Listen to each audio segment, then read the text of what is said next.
whistleblower. If you have affairs with your congregants, now forget about your wife ever being respected. You're having affairs with congregants. Don't even pretend that these things don't happen. Do not even pretend that these things don't happen. If you're flirting with a girl in the congregation, you expect these girls to respect your woman. These girls talk. This girl wants to feel important. Pastor is seeing me, and they're going to discuss with a few other girls. And your wife is going to be scorned. There is no way this woman is going to be respected. Your wife comes to tell you, so-and-so has an issue. Have an issue with so-and-so because they did this and this. And because this person is a tither, you tell your woman, do not even dare. Do not, that one is an untouchable. Did I say I don't talk about anything I don't know? I did. When this woman, when your wife comes to tell you, so-and-so did this, so-and-so did such and such a thing, and you tell them, do not dare. Do not dare. Oh, they didn't come for practice and they still want to sing. They tell you, leave them to sing because this person is a tither. Or because this person comes with so many other people. There are two things, especially at the, in the foundational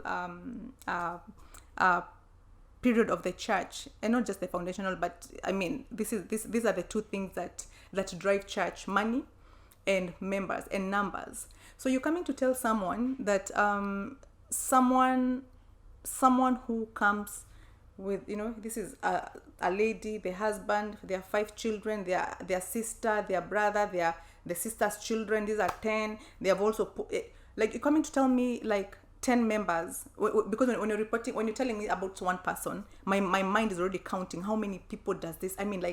All the people that this person touches. And I think about that and I'm like, just do not. So pastors, you set the pace. You set the pace of how your wife is going to be treated. You set the pace of how your wife is gonna be regarded by people.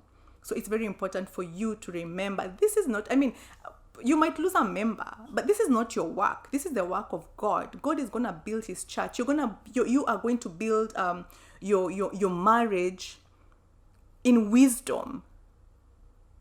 You're going to build your marriage in wisdom, because a marriage is not just built with love only, but with a lot of wisdom, and especially when it comes to ministry.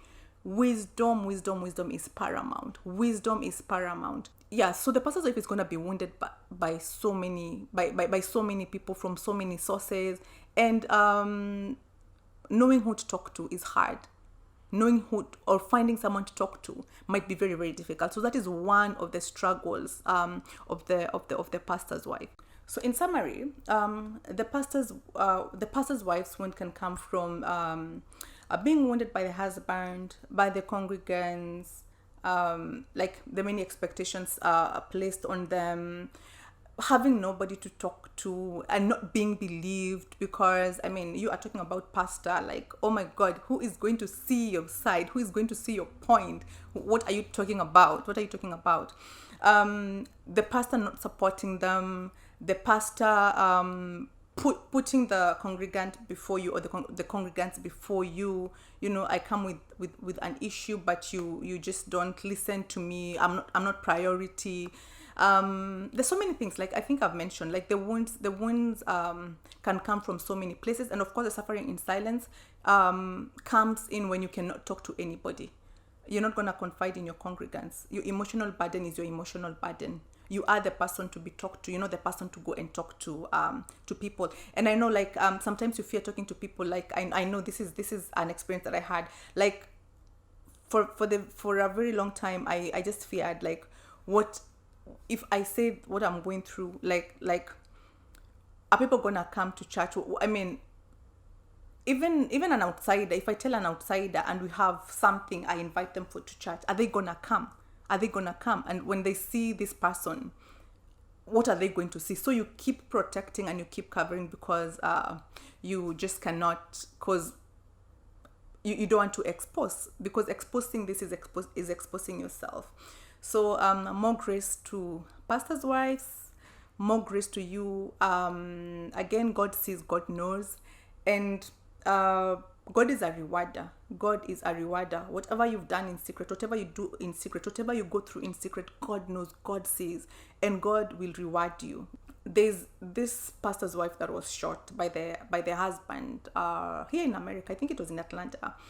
I mean, when it gets to when it gets to that point, then it's not worth it. It's never ever worth it. When it gets to the point where you want to take a step and someone feels, no, you're gonna embarrass me, and it's been very, very chaotic in the house, and now you've decided I'm gonna talk about it, and then they decide, no, you're not gonna talk about it because you have to keep this covered, and because of that they follow you, and the worst happens. So when it gets to when it gets to that, then it's really, really bad.